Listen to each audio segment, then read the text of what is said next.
Оперативно-служебную деятельность за минувший год подытожила полиция Алматы. На повестку дня вынесены вопросы, актуализированные главой государства Касым-Жомартом Токаевым на расширенной коллегии Министерства внутренних дел. В частности, по обеспечению безопасности граждан, особенно детей, защиты их конституционных прав, профилактике семейно-бытового насилия, обеспечению должного правопорядка, снижению аварийности, повышению правовой грамотности населения, усилению миграционного контроля, противодействию наркопреступности, а также вопросы дисциплинности и законности среди личного состава.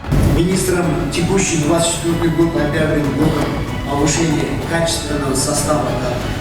В этом году главное внимание руководителей должно быть направлено на повышение морально-нравственных качеств подчиненных. Как отметил глава государства, полиция всегда должна быть примером для народа. Только тогда люди поверят в полицию.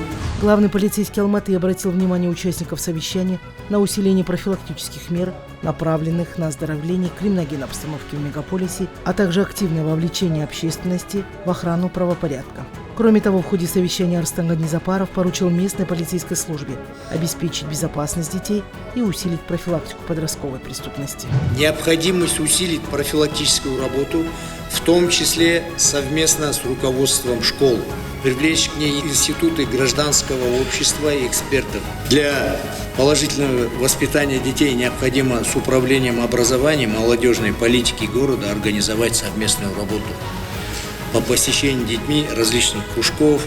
Кроме того, особое внимание надо уделять ориентированию оперативных служб для проведения целевых отработок в подростковой и молодежной среде с целью выявления фактов буллинга и вымогательства.